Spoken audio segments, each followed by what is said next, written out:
नमस्कार। एडुकेन के इस प्लेटफॉर्म में मैं आप सभी का स्वागत करता हूं। आज हम जिला सारी स्टार्ट कर रहे हैं इस प्लेटफॉर्म के माध्यम से, जिसमें छत्तीसगढ़ के नवीन जिलों के साथ पूरे 33 जिलों का हम अध्ययन करेंगे। तो ये सीरीज के साथ जुड़े रहिएगा और हम ये CGPSC प्री और व्यापम दोनों के लिए बहुत ही इंपॉर्टेंट होने वाला है, तो मिस मत करिएगा। तो चलिए स्टार्ट करते हैं। आज सुकमा जिला से, बस्तर संभाग का एक जिला है सुकमा, वहां से हम अपना जिला दर्शन, छत्तीसगढ़ का जिला दर्शन स्टार्ट करते हैं। तो जनरल इंफॉर्मेशन में हम देख लेते हैं थोड़ा बहुत कि सुकमा जिले के बारे में कि कब बना, क्या है, कैसा है। तो देखते हैं गठन वर्ष 2012 और अलग हुआ है दंतेवाड़ा जिला से। इसमें आपको ये गठन वर्ष ध्यान में नहीं रखोगे चलेगा, क्योंकि 2012 में अकेला नहीं और भी जिला बना है, लेकिन किससे अलग होके बना है ये आपको ध्यान में रखना बहुत जरूरी है, क्योंकि ये पूछा जाता है। अभी जितने भी नए जिले बने हैं उनके बारे में भी यही पूछा जाता है एग्जाम में कि किस जिले से अलग होकर बना है। तो वैसे ही सुकमा जिला जो है वो दंतेवाड़ा जिले से अलग होकर बना है, ध्यान में रखिएगा। देखिए ये सुकमा है, ये दंतेवाड़ा। तो 2012 में सुकमा जिला दंतेवाड़ा जिले से अलग होकर बना और बस्तर संभाग का और पूरे छत्तीसगढ़ राज्य का सबसे दक्षिण में स्थित यह जिला है। देख रहे हो, ये बस्तर संभाग का सबसे दक्षिण में स्थित जिला है और इसका मुख्यालय सुकमा ही है स्वयं। इसका मुख्यालय सुकमा जिले का सुकमा में ही है। तो नेक्स्ट देखते हैं, भारत सरकार के एस्पिरेंशियल डिस्ट्रिक्ट या आकांक्षी जिला। तब आकांक्षी जिला क्या होता है? देखिए पूरे भारत में लगभग सेंट्रल गवर्नमेंट ने 112 जिले को आकांक्षी जिला में रखा है। आकांक्षी जिला का मतलब ऐसा डिस्ट्रिक्ट जो आर्थिक और सामाजिक रूप से काफी ज्यादा पिछड़ा हुआ है, सोशली और फाइनेंशियली बहुत ही ज्यादा वीक है, उसको हम बोलते हैं एस्पिरेंशियल डिस्ट्रिक्ट, आकांक्षी जिला कहते हैं। तो इसमें सुकमा जिला शामिल है, ध्यान में रखिएगा। सुकमा जिला भारत सरकार के एस्पिरेंशियल डिस्ट्रिक्ट या आकांक्षी जिले में शामिल है। लेकिन छत्तीसगढ़ में कुल 10 जिला है जो आकांक्षी जिला में शामिल है, इसको ध्यान में रखिएगा। छत्तीसगढ़ में टोटल 10 जिला जो है आकांक्षी जिला में शामिल है। उसमें से इजी वे पे आप इसको समझिए, सुकमा जिला के साथ बस्तर संभाग में जितने भी जिले हैं, ये पूरा बस्तर संभाग, कांकेर, कोंडागांव, नारायणपुर, बस्तर, दंतेवाड़ा, बीजापुर और सुकमा, सभी के साथ जिले आपके आकांक्षी जिले में शामिल है, इसको ध्यान में रखना है। उसके अलावा 3 और जिले हैं, उस 3 और जिले में पहला आप ध्यान में रखिए राजनांदगांव, दूसरा कोरबा और तीसरा महासमुंद। ये 3 जिला आकांक्षी जिलों में शामिल है। कुल मिला के टोटल 10 जिला है, मतलब टोटल 10 जिला छत्तीसगढ़ के आकांक्षी जिले में शामिल है। जिले की जनसंख्या देखें तो शेड्यूल्ड ट्राइब्स, जाहिर सी बात है बस्तर संभाग को हम ज़्यादातर जानते ही हैं कि आदिवासी और उनके कल्चर को लेके, तो यहाँ पे जितनी भी जनसंख्या है उसका 85% जनसंख्या पूरे आदिवासी है। कौन से आदिवासी जनजाति हैं आगे पढ़ेंगे। और इसका जो क्षेत्रफल है सुकमा जिले का, उसका लगभग 65% हिस्सा पहाड़ों से घिरा है, मतलब पूरा पहाड़ है। वहां पे 65% हिस्सा पहाड़ है और बच गया 35% वो थोड़ा मैदानी भाग है। तो देखते हैं राजनीतिक भूगोल। राजनीतिक भूगोल का मतलब हम इसमें किसी भी राष्ट्र या किसी भी राज्य का सीमा या विभाजन, इन सब चीजों के बारे में पढ़ते हैं। तो हम देखते हैं कि सुकमा जिला क्या किसी राज्य के साथ सीमा साझा करता है और वो कितने जिलों के साथ कनेक्ट है।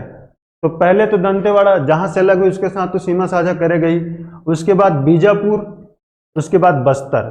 तो ये कुल मिलाकर के 3 जिला है जिसके साथ सुकमा सीमा साझा करता है। एक और इंपॉर्टेंट चीज आप ध्यान में रखिएगा,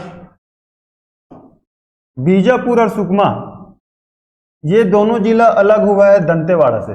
कभी पूछ दे तो ध्यान में रखिएगा, बीजापुर और सुकमा ये 2 ही जिला दंतेवाड़ा से अलग हुए। उसके अलावा बाकी जितने भी जिले हैं, कोंडागांव, नारायणपुर, ये सब बस्तर से अलग हुआ है, इसको आप ध्यान में रखिएगा। तो आगे हम देखते हैं सीमावर्ती राज्य। सीमावर्ती राज्य में ओडिशा, आंध्र प्रदेश, और तेलंगाना। ये तीनों राज्य के साथ सुकमा सीमा साझा करता है। तो यदि पूछे सुकमा जिला कितने राज्यों के साथ सीमा साझा करता है, कितने राज्यों के इसका सीमा लगा हुआ है, तो ध्यान में रखिएगा 3, जिलों के साथ भी 3 और राज्यों के साथ भी 3। विकास खंड और तहसील, पहले तहसील 4 था, अभी 2022 में एक नया तहसील बन के आया है तोंगपाल, ये बन के आया है 2022 में। तहसील कुल 5 है, कोंटा, सुकमा, छिंदगढ़, गादीरास और तोंगपाल। तोंगपाल खनिज के दृष्टि से भी इंपॉर्टेंट है, इसलिए यहां से क्वेश्चन बन सकता है, इसको ध्यान में रखिएगा आप। ये नया तहसील है और 2022 में बना है, और इसके विकास खंड देखें, कोंटा, सुकमा और छिंदगढ़। विधानसभा क्षेत्र कोंटा, कवासी लखमा, आप सभी ने नाम सुना होगा कवासी लखमा जी का, वाणिज्य और आबकारी मंत्री है अभी वर्तमान में हमारे प्रदेश के, वो इसी कोंटा विधानसभा क्षेत्र से हैं। नगर पंचायत 2, कोंटा और दोरनापाल, ध्यान में रखिएगा। ह्यूमन जियोग्राफी, ह्यूमन जियोग्राफी में हम देखेंगे कि जो मानव है उसका पर्यावरण या भूगोल जो है उसके साथ संबंध किस प्रकार से है और उनका वहाँ पे स्थिति कैसा है, इन सब चीज़ों के बारे में हम ह्यूमन जियोग्राफी में पढ़ेंगे। लिटरेसी रेट है इनका 29%। छत्तीसगढ़ में सबसे कम साक्षरता दर अर्थात एजुकेशन लिटरेसी सबसे कम है, तो ध्यान में रखिएगा। छत्तीसगढ़ में सबसे कम पढ़ा लिखा जिला पूछा जाए तो वो है सुकमा, या वहाँ के लोगों में एजुकेशन लिटरेसी बहुत ही कम है, मात्र 29%। उसमें पुरुष सबसे ज़्यादा पढ़े हैं और उसके बाद महिला। सेक्स रेशियो, ये जो महिला और पुरुष का जो अनुपात है वो वहाँ पे बहुत ही अच्छा है, 1017 फीमेल के लिए 1000 मेल, मतलब वहाँ के जो महिला और पुरुष का अनुपात है वो बहुत ही अच्छा। प्रमुख जनजाति दोरला, ध्यान में रखिएगा, क्योंकि यहाँ पे 85% जनसंख्या एसटी से आते हैं और वो ज़्यादातर दोरला जनजाति से है, तो वो जो बोली यूज़ करेंगे सुकमा में वो वहाँ का क्षेत्रीय भाषा ही कहलाएगा। तो वहाँ पे जो बोली यूज़ होता है वो है दोरली, तो दोरला जनजाति द्वारा जो भाषा बोला जाता है वो है दोरली, इसको ध्यान में। और सुकमा का क्षेत्रीय भाषा भी पूछे तो दोरली याद रखना है। फिजिकल या भौतिक भूगोल, भौतिक भूगोल में हम पृथ्वी में जो भौतिक चीज़ें जैसे पहाड़ हो गया, नदियाँ होगा, इन सब चीज़ों के बारे में जब हम अध्ययन करते हैं उसको बोलते हैं भौतिक भूगोल। तो पहला हम देख लेते हैं सबरी नदी, ये आप देख पा रहे होंगे, ये उड़ीसा है और ये छत्तीसगढ़ है, ये आ रहा है सबरी नदी ऐसे, और ये पूरा सफ़र तय करता है लगभग 173 किलोमीटर का, इसका लंबाई आप ध्यान में रखिएगा। सबरी नदी का लंबाई 173 किलोमीटर है। इसका उद्गम पूछेगा तो उड़ीसा में एक जगह है कोराटपुर जिला, कोराटपुर जिला में नंदपुर पर्वत से इस नदी का उद्गम हुआ है। और उड़ीसा में इसी सबरी नदी को कोलाब के नाम से जानते हैं, या आप इसका प्राचीन नाम भी कह सकते हैं। तो उड़ीसा में देखिए कोलाब नदी कहते हैं। और छत्तीसगढ़ के साथ सबसे दक्षिणतम सीमा ये सुकमा, और ये देखिए यहाँ से ये ऐसा हुआ सबसे दक्षिणतम जिला बनाते हुए निकलते, इसलिए ये छत्तीसगढ़ का सबसे दक्षिण सीमा रेखा बनाने वाला नदी है सबरी नदी। कुल लंबाई 173 किलोमीटर अभी बताया। और गोदावरी नदी का दूसरा सबसे बड़ा सहायक नदी है, और इसका जो संगम है वो आंध्र प्रदेश के कूनावरम के पास गोदावरी नदी से जा मिलते हैं। ये कूनावरम ध्यान में रखिएगा, भूलिएगा मत, आंध्र प्रदेश के कूनावरम के पास इस नदी से तो गोदावरी नदी से जा मिलते हैं, बिल्कुल ध्यान में रखिएगा। अच्छा एक चीज यहाँ पे आप देखिए ध्यान से, नेतानार लिखा हुआ है। नेतानार जो जगह है वो सबरी नदी के किनारे है। यहाँ पे एक प्राचीन शिव मंदिर है, प्राचीन शिव मंदिर। तो सुकमा जिले का प्राचीन शिव मंदिर कहाँ स्थित है तो बताना, वो स्थान का नाम नेतानार, और इसी नेतानार जो है वो सबरी नदी के तट पे है। आपने गुंडाधुर का नाम तो सुना ही होगा, वो जो गुंडाधुर था वो इसी नेतानार से था, तो ध्यान में रखिएगा इस बात को। सुकमा जिला व आंध्र प्रदेश कूनावरम के मध्य 36 किलोमीटर तक एकमात्र नदी जिसमें जल मार्ग है, अर्थात अब बाकी छत्तीसगढ़ के बाकी नदियों में आप बाई बोट ट्रेवल करना चाहोगे तो नहीं हो पाएगा अब, क्योंकि इसमें एक इंटर स्टेट है आंध्र प्रदेश और छत्तीसगढ़। तो वहाँ पे जैसे आंध्र प्रदेश आपको जाना है तो बाई मार्ग आप 36 किलोमीटर तक है यहाँ पे सुविधा, आप जा सकते हैं। और पूरे छत्तीसगढ़ की एकमात्र नदी है जिसमें आप बोटिंग के माध्यम से नाव द्वारा परिवहन करके आप अदर स्टेट भी जा सकते हैं। इसका कुल लंबाई 36 किलोमीटर, ध्यान में रखिएगा। इस नदी में सोने के कण, तो सोने का कण छत्तीसगढ़ में 3 नदियों में पाया जाता है। पहला तो हो गया सबरी, जिसके बारे में हम पढ़ रहे हैं। दूसरा हो गया खैरागढ़ जिले का आमनेर, खैरागढ़ जिले में स्थित है आमनेर। आमनेर नदी में सोने के कण पाए जाते हैं। तीसरा है ईब नदी, जसपुर, इसका स्थान है जसपुर। तो ध्यान में रखना, छत्तीसगढ़ में केवल 3 नदियां हैं, एक तो सबरी, दूसरा आमनेर खैरागढ़ जिला, तीसरा जसपुर जिले में ईब नदी। ये तीनों नदी में सोने के कण पाए जाते हैं। सहायक नदी एक कांगेर घाटी राष्ट्रीय उद्यान, आप सभी ने पढ़ा होगा। तो कांगेर घाटी राष्ट्रीय उद्यान के बीचों बीच बहती है ये कांगेर नदी, ये सबरी नदी का सहायक नदी है। जलप्रपात, गुप्तेश्वर जलप्रपात सबरी नदी, रानी दरहा सबरी नदी। देखिए इसमें कंफ्यूजन होता है क्योंकि सिमिलर नेम के 2-3 हमारे यहाँ वाटरफॉल्स हैं। पहला ये देखिए रानी दरहा सबरी नदी, जिला सुकमा।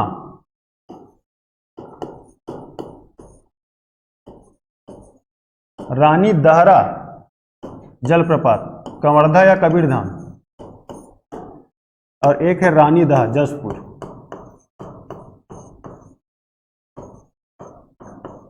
रानी दह जसपुर। देखिए रानी दरहा कंफ्यूजन होते हैं इसमें, तो ध्यान में रखिएगा। रानी दरहा जो जलप्रपात है वो सबरी नदी में सुकमा जिले में है। रानी दहरा जलप्रपात है वो कंवरधा जिले में है, और रानी दह जलप्रपात ये जसपुर में है। एक और अभी नया जिला मिला है, नया जलप्रपात मिला है रायगढ़ में, मकड़ी दरहा नाम से है वो।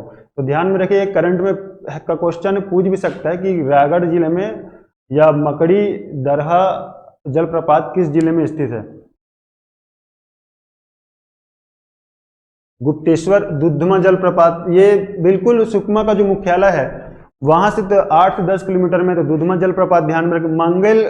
मलगेर इंदुल जलप्रपात, ये मलगेर नदी ये सबरी का ही सहायक नदी है, ध्यान में रखिएगा। गुप्तेश्वर गुफा फेमस है, पूछा गया एक बार क्वेश्चन में, गुप्तेश्वर गुफा कहाँ है, सुकमा जिला, भूलना नहीं है। आर्थिक भूगोल मतलब ह्यूमन मानव के लिए आर्थिक दृष्टिकोण से भूगोल में क्या क्या चीजें जिससे हमारे सीधा इसका रिलेशनशिप सीधा मनी से है। हमको जो भी चीजें नेचुरल रिसोर्सेस प्राप्त होता है वो फाइनेंशियली हमको कितना सपोर्ट कर सकता है, उन सारे कहना चाहिए मिनरल्स या खनिज संसाधन के बारे में हम पढ़ेंगे। और सुकमा जिले में आर्थिक भूगोल के दृष्टिकोण से कौन कौन से ऐसा नेचुरल रिसोर्सेस अवेलेबल हैं उसके बारे में हम पढ़ेंगे। तो पहला है अभरक, झीरम घाटी और गोलापल्ली पठार। गोलापल्ली पठार मत नहीं भूलना है आप, गोलापल्ली पठार और झीरम घाटी, वहां पे मिलता है अभरक।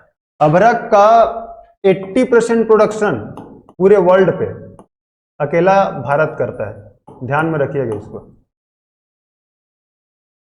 अभरक का 80% प्रोडक्शन पूरा विश्व में 80% उत्पादन अकेला भारत करता है अभरक का। तो अभरक से क्वेश्चन बनेगा ही। अभरक, झीरम घाटी, गोलापल्ली पठार। संगमरमर मिलता है सुकमा में। ग्रेफाइट जिससे आपका पेंसिल का लीड बनता है वो छीनगढ़ और केरला पॉल। कोरंडम, ये देखिए ये है कोरंडम, जो हम नीलम, माणिक या पन्ना, इन सब चीज़ों के नाम से जो हम रिंग्स पहनते हैं ना, जिसको जेम्स स्टोन बोलते हैं, अलग अलग कलर में होता है, उसी वो कोरंडम ही है। और इसमें थोड़ी बहुत मात्रा में एल्युमिनियम पाया जाता है, तो ध्यान में रखिएगा कोरंडम में एल्युमिनियम की मात्रा होता है। और ज़्यादातर इसको ऑर्नामेंटल रिंग्स बनाने के लिए यूज़ करते हैं। कोरंडम, सोन कुकानार और नगारास कवासी लखमा जी का जन्म स्थान, तो भूलना नहीं, कोरंडम, सोनकू का नार और नगारास। 3 गोविंदपाल, मुंडपाल, चीतलनार और तोंगपाल अभी जो नया तहसील बना है सुकमा का, वहाँ 3 को जानना इसलिए जरूरी है क्योंकि पूरे हमारे भारत में 100% टीन का उत्पादन अकेला हमारे स्टेट छत्तीसगढ़ करता है, कहीं और स्टेट में देखने को नहीं मिलेगा टीन। सिर्फ छत्तीसगढ़ में ही आपको टीन मिलेगा। तो और पूरे भारत में अकेला हमारा ही स्टेट है जो टीन का उत्पादन करता है। तो टीन किन जगहों पे मिलता है ये ध्यान में रखना, गोविंदपाल, मुंडपाल, चीतलनार, तोंगपाल, ये सारे के सारे जगह है सुकमा जिला में। दूसरा चीज, टीन का अब मिल तो गया लेकिन उत्पादन कोई ना कोई कंपनी करता होगा, तो उसके लिए एक है CMDC, Chhattisgarh minerals development corporation, CMDC. इसका गठन एक बार पूछ चुका है, ध्यान में रखिएगा, 7 जून 2001। सीएमडीसी का गठन कब हुआ था? 7 जून 2001। और इसका हेडक्वार्टर है रायपुर में, जो हमारा राजधानी भी है। इसका हेडक्वार्टर जो है वो रायपुर में है। तो टीन उत्पादन के लिए किस खनिज डिपार्टमेंट को काम दिया गया? तो ध्यान में रखिए कि सीएमडीसी, और ये 7 जून 2001 को गठन हुआ था और इसका हेडक्वार्टर रायपुर में है। टूरिज्म, बस्तर पूरे छत्तीसगढ़ में बस्तर टूरिज्म के नाम से काफी ज्यादा फेमस है। मिनरल्स के नाम से तो है ही, बट वहाँ टूरिज्म के नाम से ज्यादा फेमस है। पहला तो वहाँ चित्रकूट जलप्रपात, जो पूरा वर्ल्ड वाइड फेमस है, जिसको हम भारत का नियाग्रा कहते हैं। तो ज़्यादातर गवर्नमेंट यही फोकस कर रहा है कि वो उसको टूरिज्म सर्किट के रूप में डेवलपमेंट करे। तो उसमें सुकमा जिला में ऐसा टूरिज्म सर्किट के रूप में हम किन किन जगहों को डेवलप कर सकते हैं, या किन किन जगहों का डेवलप हो चुका है या होगा, उनके बारे में हम जानेंगे। तो दक्षिणी भाग में स्थित है, थोड़ा देर पहले बताया था। ये बिल्कुल एकदम नया है, रामाराम रॉक गार्डन। पूरे छत्तीसगढ़ प्रदेश का पहला रॉक गार्डन होगा। पूरे छत्तीसगढ़ प्रदेश का पहला रॉक गार्डन है रामाराम रॉक गार्डन। इसमें ह्यूमन स्कल्पचर, देखिए आप, ये हंस रहा है तो कोई रो रहा है तो कोई अलग अलग एक्सप्रेशन मूड में यहाँ पे 8 अलग अलग मूर्तियां बनाए गए हैं पत्थर से। और ये जो रामाराम रॉक गार्डन है वो चिटमिन माता मंदिर के पास बनाया गया है। राम वनगमन पर टोटल जहां पे जब राम जी 14 वर्ष के लिए वनवास गए थे, तो छत्तीसगढ़ में जहां पे वो रुके या जिस जिस स्थान से गुजरे, उन सारे जगहों को राम वनगमन पथ के अंतर्गत उसका डेवलपमेंट किया जाएगा या विकास किया जाएगा। तो वो सुकमा जिला भी आए थे, तो सुकमा जिला में जो जगह था वो है रामाराम। और छत्तीसगढ़ में कुल ऐसे 75 राम वनगमन पथ चिन्हित किए गए हैं जिनका विकास किया जाएगा। शुरुआती चरण में पहले 9 जगहों का विकास किया जाएगा, जिसमें से रामाराम है सुकमा जिले में। और रामाराम में चिटमिन माता का मंदिर पूछा गया है, एक बार पूछा गया है इसको, चिटमिटिन माता का मंदिर किस जिले में है? तो ध्यान में रखिए, हम सुकमा जिला पढ़ रहे हैं तो सुकमा में। और रामाराम रॉक गार्डन और रामाराम, ये तीनों सब एक ही जगह है, आसपास है। मेला इंपॉर्टेंट है, जैसे बस्तर में होता है बस्तर दशहरा, तो उसका टाइम पूछा जाता है। गंगा दशहरा का टाइम पूछा जाता है। तो मेला कितना दिन का होता है और उसका टाइम, ये हमको ध्यान में रखना है। प्रतिवर्ष फरवरी माह और हिंदू कैलेंडर के अनुसार फागुन माह में रामाराम में भव्य मेले का आयोजन होता है। और बस्तर इतिहास के अनुसार ये लगभग 608 साल पुराना है, मतलब 608 साल से ये मेला लगातार होते आ रहा है। और करंट में क्या बना है तो देखते हैं। पहला साइंस पार्क बना है सुकमा में, दूसरा बन रहा है रायपुर माना तूता ग्राम में। ये देखिए साइंस पार्क है, ये जिला प्रशासन सुकमा में। पहला साइंस पार्क छत्तीसगढ़ का वो सुकमा में बन रहा है। कल्चर, जहाँ आदिवासी हो वहाँ कल्चर होगा ही। तो हम देखते हैं आदिवासी, उनके बारे में थोड़ा जानते हैं और उनके कल्चर के बारे में जानते हैं। कल्चर जानना बहुत इंपॉर्टेंट है, क्योंकि कल्चर से क्वेश्चन हमेशा पूछा जाएगा, व्यापम और सीजीपीएससी दोनों में। प्रमुख जनजाति दोरला बताया था। और सुकमा का क्षेत्रीय बोली, ये दोरला जनजाति जो बोली बोलते हैं वो है दोरली, जिसमें दोरा का अर्थ होता है जाति का मुखिया। उनका जो कबीला है, उनका जो समूह है जातियों का, उनका जो मुखिया होगा उसको हम कहेंगे दोरा। गोबर बोहारिन पर्व बहुत इंपॉर्टेंट। गोबर बोहारिन पर्व ये जो बस्तर अंचल में जो माटी त्योहार जो मनाते हैं उसी का ही एक रूप है गोबर बोहारिन पर्व।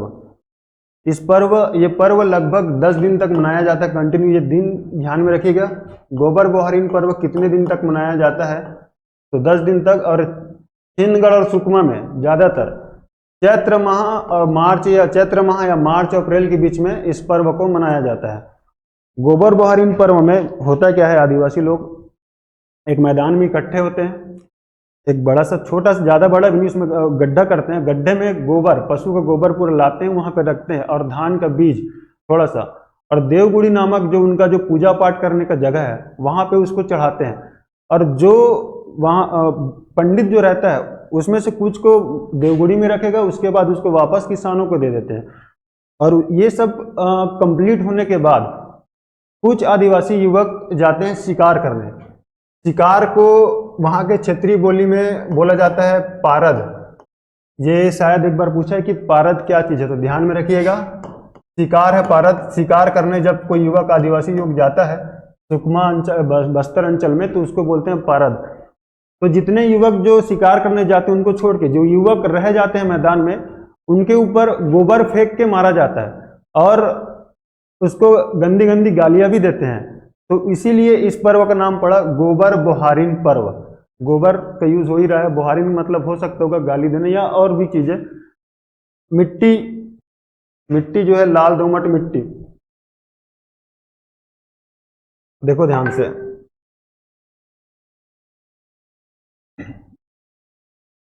ये छत्तीसगढ़ का दक्षिण भाग है। भौगोलिक दृष्टिकोण से यहाँ पे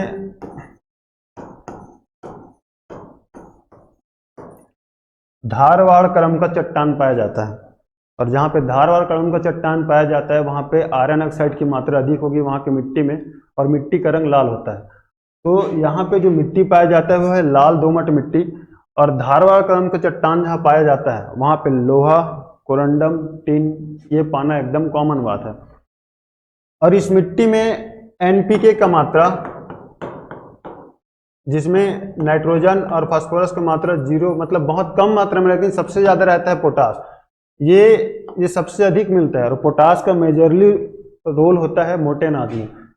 मोटा अनाज में पोटास की जरूरत होती है, इसीलिए सुकमा क्षेत्र के आसपास जो है मोटा अनाज, कोदो, कुटकी, रागी और बाजरा, इन सब चीज़ों की खेती बहुत अच्छे एरिया पे होता है। और दोरला जनजाति का प्रमुख भोजन है मोटा अनाज। तो जियोग्राफिकली कंडीशन भी कभी कभी कल्चर कैसा होगा ये भी डिसाइड करता है। नेक्स्ट देखते हैं हम झीरम घाटी। झीरम घाटी ये 2013, 25 मई 2013 उस समय ये काफ़ी प्रचलित हुआ, क्योंकि कांग्रेसी नेताओं का जब काफिला जा रहा था झीरम घाटी से होते हुए, तो वहाँ पे नक्सलाइटों ने अटैक किया था, और उस अटैक में काफ़ी सारे जो दिग्गज नेता थे कांग्रेस के, वो सारे नेता मारे गए। तो इसीलिए झीरम घाटी से क्वेश्चन बन सकता है, तो ध्यान में रखें झीरम घाटी है कहाँ, तो सुकमा में है। और जो वहाँ पे जो उनके काफिलों पर जब हमला हुआ तो उस वारदात को झीरम घाटी कांड के नाम से जानते हैं। झीरम घाटी कांड कहाँ हुआ था? झीरम घाटी में, जिला सुकमा ध्यान में रखना। और झीरम घाटी में खनिज भी मिलते हैं, अभ्रक अभी थोड़ा देर पहले बताया। तो हम सुकमा जिला के बारे में आज इतना ही डील करेंगे। आशा करता हूँ आपको वीडियो पसंद आया होगा, और लगातार आप हमारी इस जिला सार सीरीज के साथ जुड़े रहिएगा। Thank you so much.